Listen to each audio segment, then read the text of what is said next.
Então, essa segunda parte era um apanhado geral do processo entre ingressar na pós e passar pela pós e defender, enfim. Aqui eu trouxe a diferença de aluno especial e ouvinte. Então, a Silvia falou que agora o aluno especial consegue pedir, né, o aproveitamento de créditos, o que é ótimo, porque economiza tempo, e tempo é igual ao tempo de pesquisa. Eu também falei que é extremamente positivo fazer disciplinas com aluno especial, porque você adquire conhecimento, pitacos, enfim. É o que vocês estão fazendo aqui, por exemplo, no curso. O John e a Silvia estão dando pitacos nos projetos ou nas tentativas de pesquisa, na ideal de pesquisa de vocês, e acaba aperfeiçoando. E o assistir defesas, eu até citei na minha apresentação, que foi a ideia de uma defesa que me salvou no meu mestrado na questão de alinhamento. Eu lembrei que tal pesquisador tinha usado o Excel em uma defesa que eu assisti, eu falei, bom, vou usar o Excel também. Então, Só recomendo uma coisa, muito.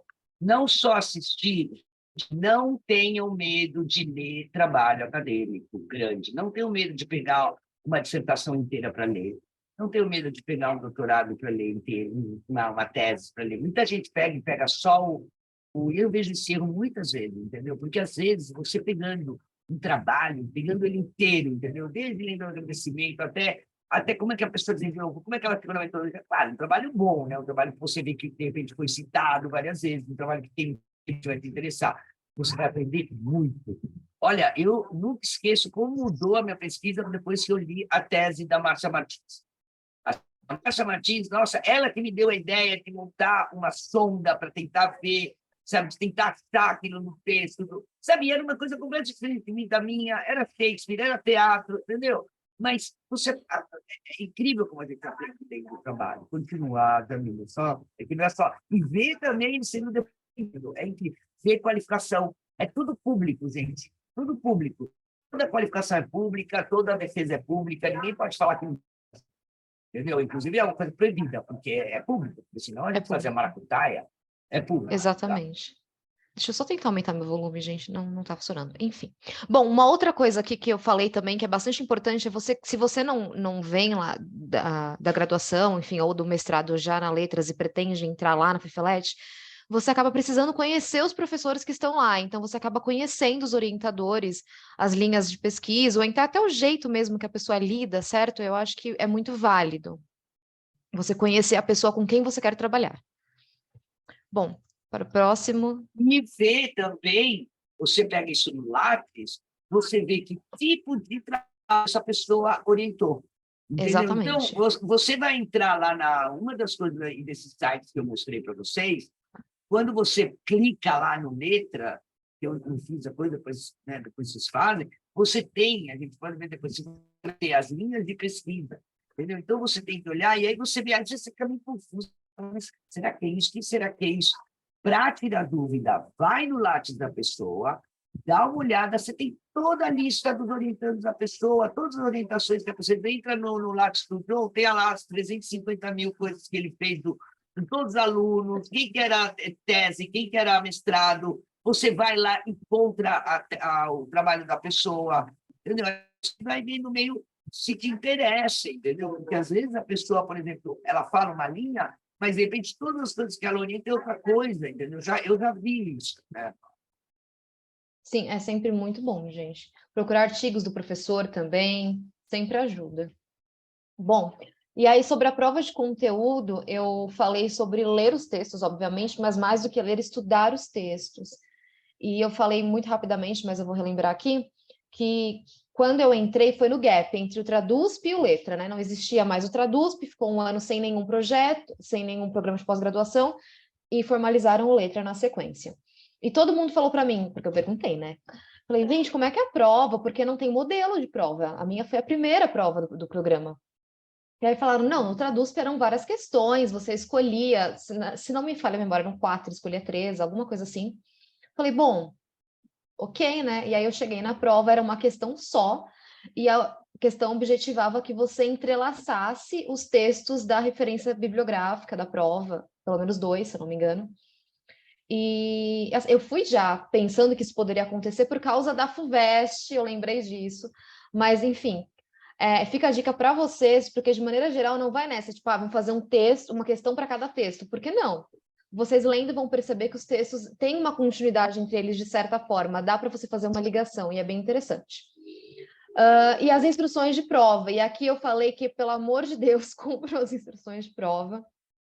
E eu até levei uma bronquinha, lembra que para o YouTube vou aqui corrigir o que eu falei. Falei, gente, se precisar estender um pouco o texto, estenda um pouco o texto com coerência com o que você está escrevendo, mas aumente o texto, porque pode ser sim um requisito de eliminação. E eu conheço pessoas que foram eliminadas, não exatamente do Letra, mas de outros programas da USP, porque simplesmente não cumpriram o requisito de escrever 1.500 caracteres, tá? E eu acho que era aqui que o John queria falar, não era? Não, Não? mas que tem a ver, mas não é... Tem a ver, mas não exatamente isso. Assim. Não, eu só ia falar que se tiver mais de um... vocês têm que ler, vocês falam que ler 4 livros. Leiam, estudem bem os 4 livros. Porque o meu não era uma pergunta só, mas eu acho que era 2, e uma delas falava isso também. Conecta as coisas aí que você leu, era o Mimes, não sei o quê, blá, blá, blá. Quer dizer, não fica, eu vou estudar bem numa e vou bem numa. Não, faça isso. Não vai te adiantar. E outra coisa também que é de atenção nas instruções da prova, então, por exemplo, você está falando que tem que ser X caracteres, mas se você usar a citação direta, isso vai ser desconsiderado da contagem final. Prestem atenção nisso, porque tem que fazer bonitinho. Escreve a citação, quer escrever, escreve, mas conta aí o que vai ser retirado. E tem instrução de prova também que fala que não pode ter citação direta. Então, vai de acordo com o PPG, enfim, tem que tomar bastante cuidado com isso. Basicamente, era aqui as provas de conteúdo. O projeto de pesquisa, eu falei do guia da faculdade ou da BNT. A FEFELESH tem o guia dela na BNT, em outros 2 na APA, e tem mais um. Está no site da biblioteca. É a redação clara, concisa, coesa. O que eu falo que é arredondinho, amarradinho, que é uma questão de você não deixar elementos muito soltos. Eu quero estudar tal coisa. Você vai lá e escreveu isso. Pretende estudar, não sei o que, não sei o que, não sei o que. Tá, mas por quê? Por quê e como? Não adianta você colocar uma coisa lá e esquecer de todo o resto. E eu falei também, se não me engano, do cronograma, isso. No meu cronograma, eu incluí, por exemplo, as disciplinas que eu já tinha cursado como especial. Eu coloquei lá o que seria, né? O ideal seria cursar a primeira disciplina de pós. Eu coloquei um asterisco, abri notas de rodapé e coloquei disciplina tal, tal, tal, de tal ministrante, cursada em tal período, com tanto de crédito, sabe? Para ficar sinalizado que você fez uma organização mínima. Eu acho que é bem legal. A pessoa que vai ler aquilo fala, nossa, a pessoa se interessou, ela entendeu o processo, quantas disciplinas tem que cursar minimamente, enfim, acho bastante importante. E no cronograma também eu falei uma coisa que, isso aqui, eu discuti com um amigo meu, brincando. Ele esqueceu de colocar no cronograma dele o tempo de redigir a qualificação. Eu falei, meu anjo, você tem que qualificar. E a qualificação é um relatório extenso, gente. Não vai achando que é um negócio pequenininho. Eu falei, não, bota aí no seu cronograma. Redigir relatório de qualificação. Porque demanda tempo, sim. É uma coisa que muita gente esquece, a qualificação, coitada. Mas ela tá lá e ela tá, brigando. Arguição do projeto. Aí eu falei sobre estudar o seu projeto, ter muita confiança e simpatia, acima de tudo. E aí foi o que eu disse, para não ter vergonha de dizer que você pretende discutir com seu orientador, porque você não sabe a resposta daquilo ainda, você não pensou exatamente como seria mais viável seguir com a pesquisa a partir daquele ponto. Eu acho que o momento de arguição do projeto é muito mais, aí o John vai dizer muito melhor do que eu, deve ser muito mais para a pessoa entender se aquilo foi você que fez mesmo, se você está entendendo o que você está fazendo, onde você pretende chegar minimamente. E não é uma questão de, agora eu vou ser jogado para fora do processo seletivo. Até porque você já passou por muitas fases até aqui. Mas eu senti uma coisa, e eu perguntei, eu lembro na época para Maria Augusta, ela me falou, Silvia, um dos maiores problemas é o pessoal que entra e não acaba. Então, uma das coisas que a gente quer ter certeza é que a pessoa que vai entrar no programa, ela vai se formar, vai entregar um trabalho. Porque parece que, não sei, o João deve saber melhor, eu lembro que a Maria Augusta me comentou isso, mas faz tempo também, né? Não sei como está. Então, eu também não sei dizer, mas John, se você quiser John, aproveitar você não quer o gancho... falar um pouco sobre, falar sobre banca de entrada? Banca ad hoc, quem está disponível naquele dia. e gente não há nenhum, e aí a gente discute e no novo sistema, depois de ser aprovado ou não, tem um período de horse trading. Quem vai comprar, quem vai vender qual cavalo, quem vai pegar aquele cavalo. Basicamente, isso sobre a banca, quem está livre naquele dia. A gente tenta dirigir certos projetos a certas pessoas, mas até bom que outras pessoas se entrevistem.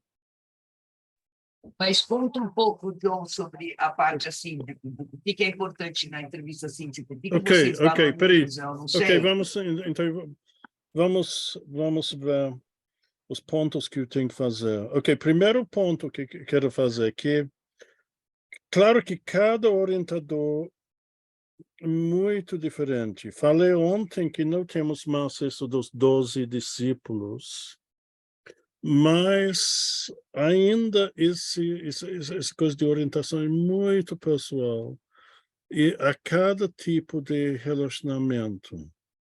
Eu até estava pensando em fazer uma certa tipologia dos orientadores.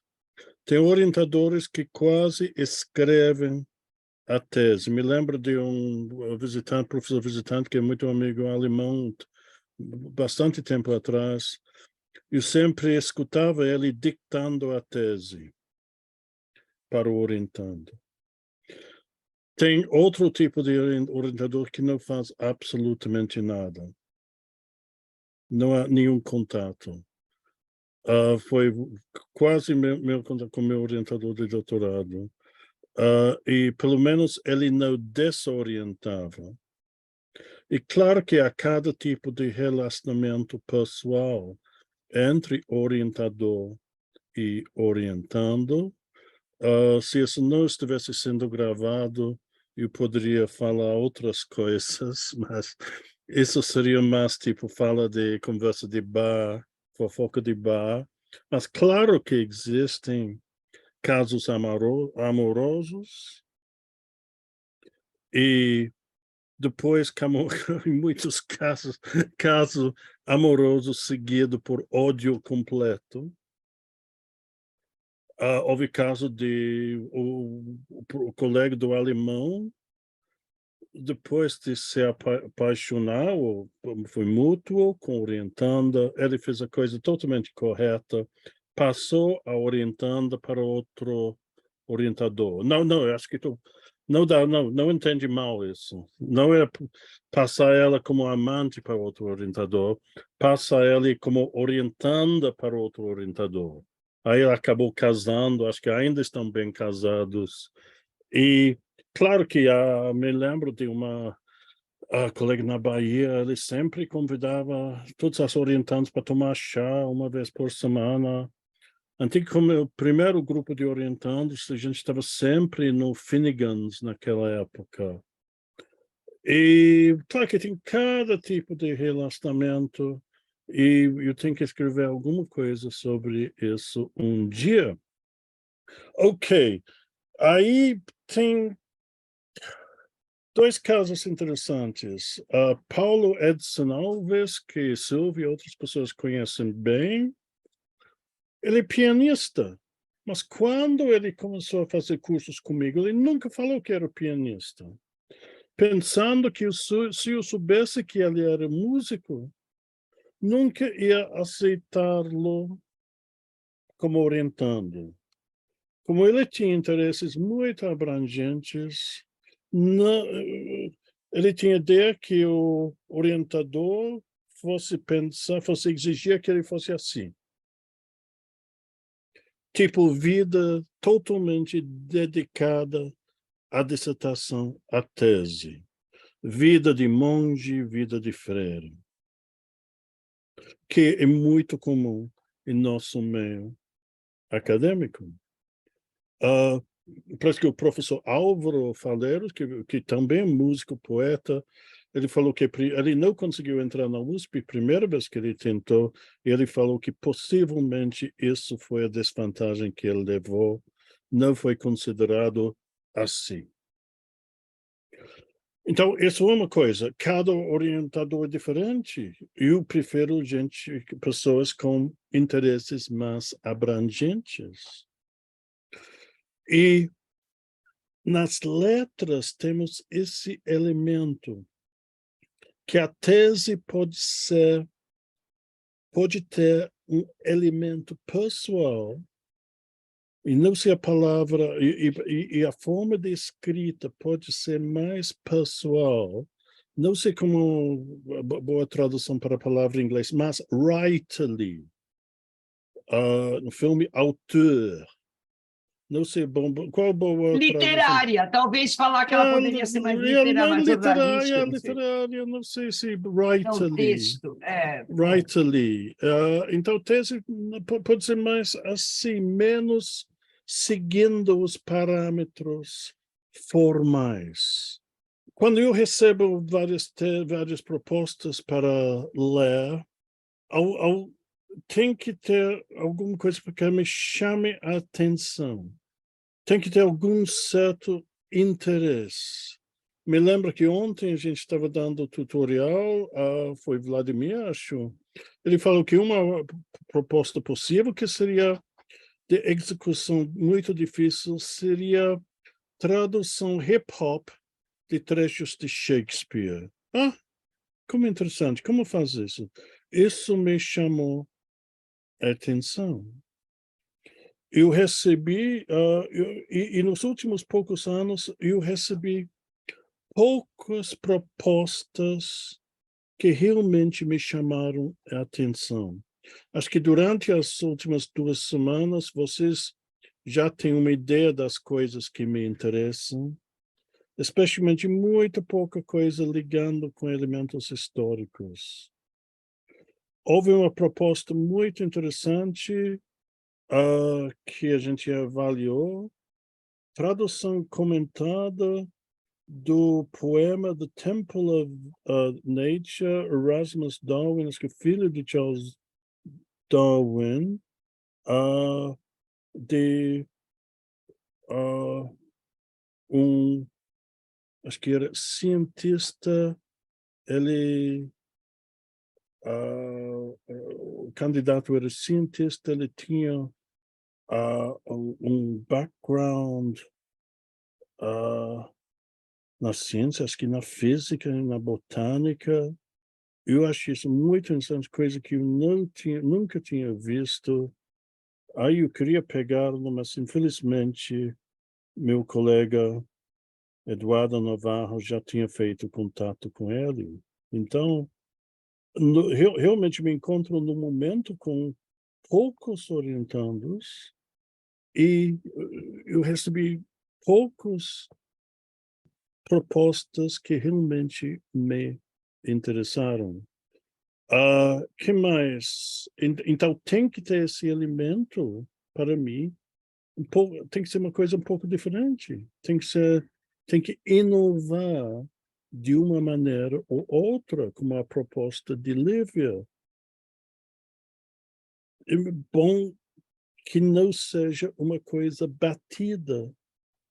Outros elementos importantes em termos da bibliografia atualizada, com referências recentes, não referências, por exemplo, muitas pessoas, quando estão fazendo coisas sobre adaptação, aquela referência ao ensaio central de Roman Jakobson, de 1959. Claro que, falando de adaptação, Linda Hutchin, mas como Silvio falou ontem, para acho que alguém no tutorial, que se for usar Linda Hutchin, usa a versão atualizada, acho que 2016, não, 2013. 2013, já tem 10 anos. 2013, sim. Então, esses são 2 elementos. Então, eu procuro alguma coisa inovadora, bibliografia atualizada, Elemento pessoal é totalmente aceitável em nossa área.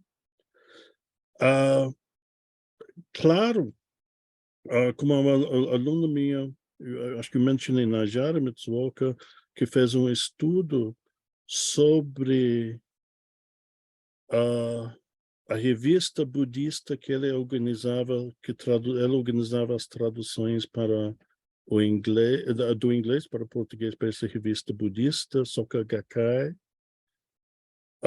e ela se colocou como pesquisadora dentro da pesquisa. Isso é bastante comum, isso de autocentrismo eu vou ver, não, eu vou ver exatamente o nome que me escapa nesse momento,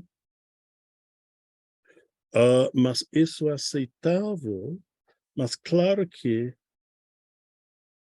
metodologicamente isso tem que ser apoiado. Muitas pesquisas feitas com a própria pesquisadora no centro da pesquisa. Outras coisas, eu falei da importância de referências, eu não olho, eu sempre passo por cima do cronograma, raramente olho, nunca critico. Outras coisas são importantes para mim, bato o olho no cronograma. Eu passo a palavra de novo, acho que para Jamil. Sim. Vou ver a palavra alto, vou ver Vai exatamente lá, Jamile. Não, Vai o lá, John falou uma coisa que eu pensei que acontecesse mesmo, porque o cronograma, gente, vamos sendo muito sinceros, muda. Você não consegue seguir aquilo, ou geralmente não consegue. É só para você ter uma noçãozinha. Mas foi o que eu pensei mesmo que acontecesse, que ninguém batesse muita importância para o cronograma Não, que tá mas ali. por exemplo, não, mas por exemplo, é importante essas coisas. De repente a pessoa olha e fala, pô, mas você não deixou tempo para escrever, sabe? Assim, umas coisas assim. Ou você não deixou tempo para. Depois que você vai entregar a qualificação, aí você vai revisar. Depois também, de novo, você tem que deixar tempo para escrever, então você tem que deixar 2 tempos para escrever, né? Então, sei lá, tem uns detalhes assim, né? Mas, na verdade, você percebe mais o tamanho do problema do cronograma quando você lê o projeto. Aí a pessoa fala, tipo, ai, né, que nem a Bárbara falou, né, no E ela falou, não, eu vi ninguém coloca férias. 375. Ninguém Ninguém, coloca ninguém, férias, ninguém coloca não tem férias no doença, cronograma. Sim. Eu vou não tem descansar 2 doença. semanas depois de. Ninguém faz Tipo, vou isso entregar a realmente. qualificação, vou pegar 10 dias, né? No mínimo, gente, porque a qualificação se acaba também. E só para entregar a qualificação você se acaba. Então, aí também. Então, assim, tem que prever várias coisas. Tem. Normalmente, os programas não gostam de adiar. Claro que agora teve a pandemia e o pessoal foi mais assim, né? Mas, normalmente, não é legal pedir, sabe? Os programas têm notas para entregar, senão você cai na CAP, você cai para nota, você precisa de coisas para fazer, tem várias coisas. Então, você atrasar o teu projeto pode ser um grande problema. E se você não tem uma boa justificativa, às vezes os caras esperam, né? Você tem que dar uma boa justificativa porque você está pedindo um adiamento. Ai, gente, né? Não sei. Irei, né? Assim. Continua Mas aí, vai, Jamila. o que eu disse foi, para vocês escolherem sempre que possível disciplinas que contribuam com a sua pesquisa. E aí foi o que a Silvia falou: pega uma disciplina que aquilo pode ser, esperamos que seja útil para você, já incluir o texto final da disciplina ou um pedaço dele na sua dissertação, na sua tese. Lembrando que tempo é igual a pesquisa. Sim, porque toda disciplina você vai ter que entregar um trabalho. Então, não pira, Sim, entendeu? Quando sim, a gente dá a disciplina para o John, a gente fala, a gente faz uma coisa que você vai usar no seu trabalho, porque você vai pegar, está estudando uma coisa, vai inventar outra, não vai dar tempo. E são 3 disciplinas, são 3 trabalhos, tem que usar, né? Sim, sim, sim. E às vezes, O termo que eu estava procurando, que eu não estava achando, autoetnografia. Autoetnografia. Colocando o pesquisador, pesquisadora no centro da própria pesquisa. autoetnografia, autoethnography. Eu falei Então, também como eu do... falei, sim, o pesquisadora pode ser no centro da pesquisa. Jamil. Vou continuar aqui, tá, John? Claro. Então, eu falei também do catálogo de disciplinas, que é sempre bom você dar uma olhadinha nas disciplinas de outras faculdades, porque nós somos de humanas, as correlatas de vez em quando tem bastante coisa interessante. E para além disso, nós também temos um convênio com a Unesp e com a Unicamp. Então, eles podem vir para cá do mesmo jeito que nós podemos ir para lá para cursar disciplinas, e o pessoal esquece disso. E esse convênio também se estende a livros, viu, gente? Sim, Biblioteca. Desculpe, eu estou entrando de novo. Não, pode falar, João, fica à vontade. Ok, quando eu era, nunca era presidente, diretor, coordenador, Tradusp, eu tenho colegas na química, na farmácia, aí eu reviso artigos sobre ratos, iogurte, até cerveja, probótica na cerveja. Eu queria levar um grupo de alunos de nossa área para ver o que eles fazem nos laboratórios na química.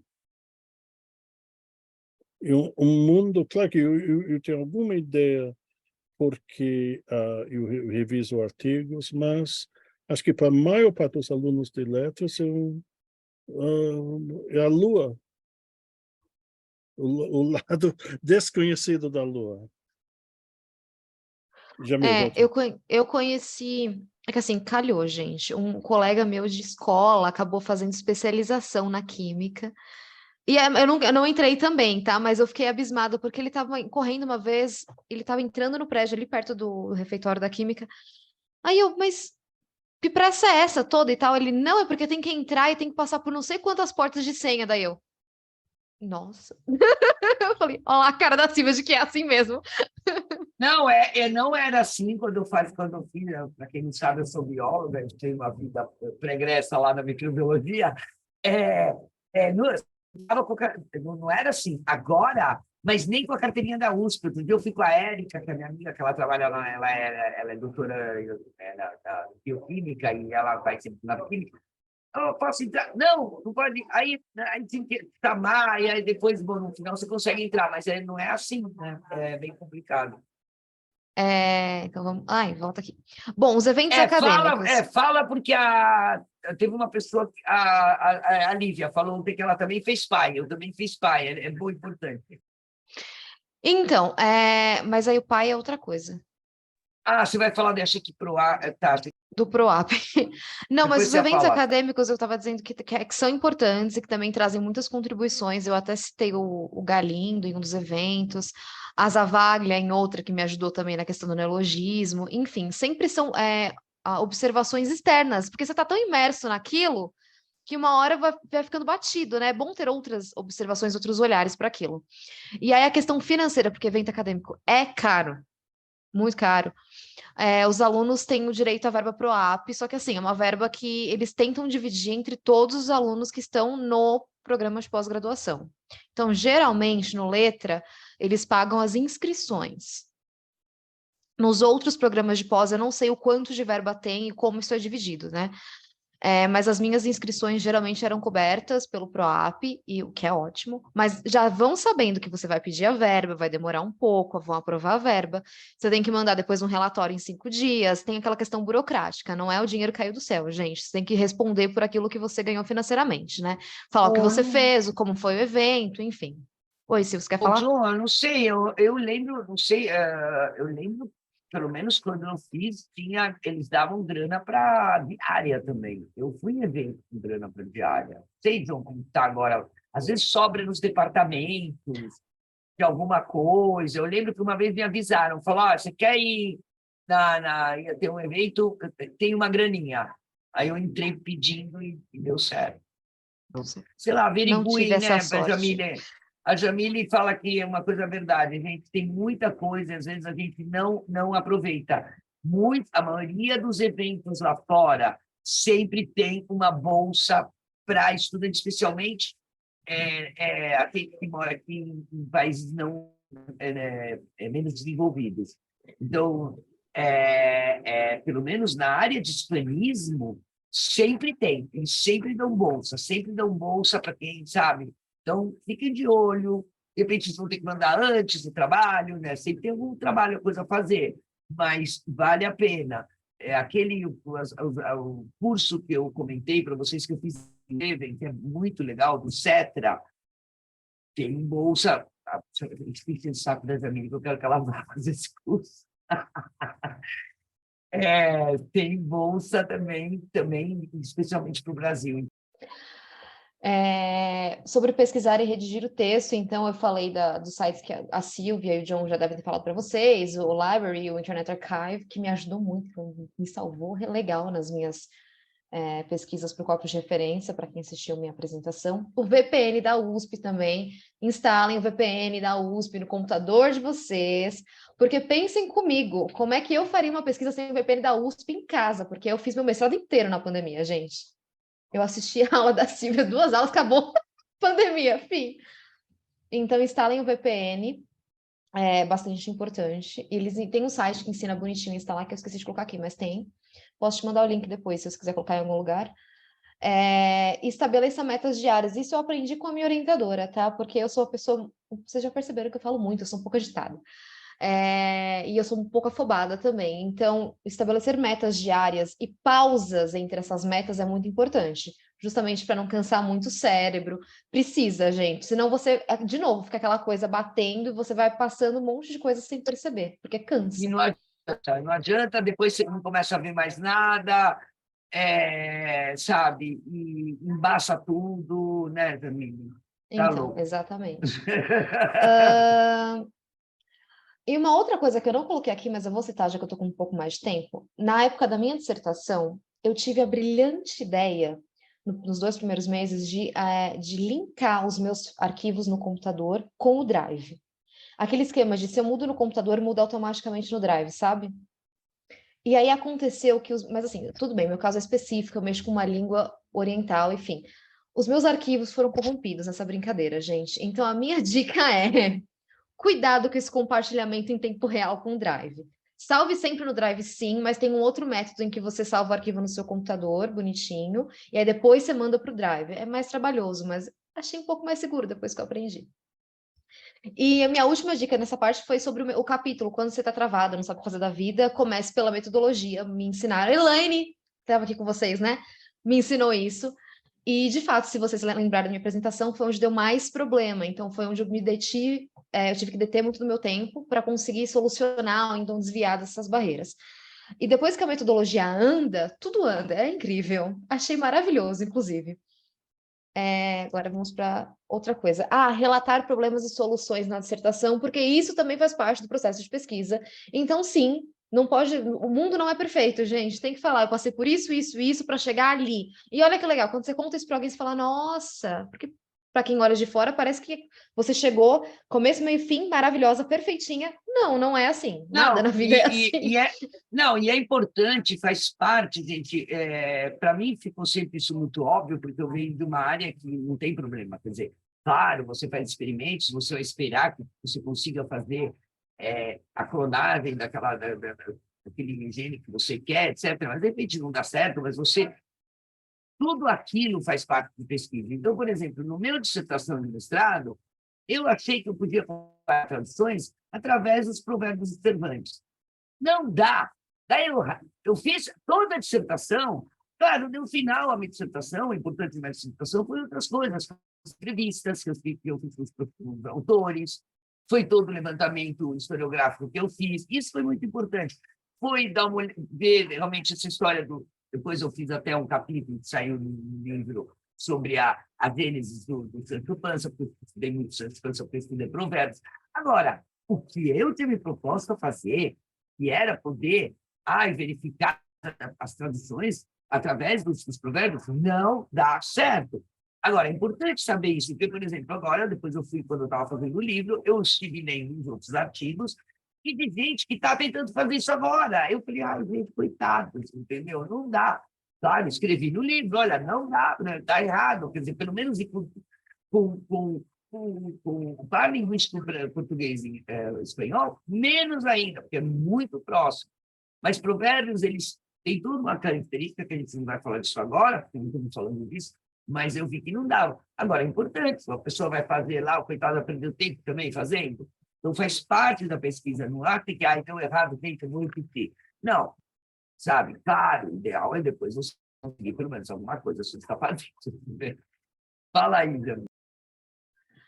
Pois é, e eu não coloquei aqui, mas a Giovana falou na apresentação dela, e eu vou relembrar que, gente, se você começou e, sei lá, passou 2, 3 meses e viu que não tá indo, que o tema não tá rolando, você quer mudar? Ainda há esperança. Se seu orientador aprovar a mudança, mude! Porque foi o que a Silvia falou, e eu acho que eu falei, enfim, acho que metade das pessoas falaram. Se você continua numa coisa que você não gosta, você não consegue terminar.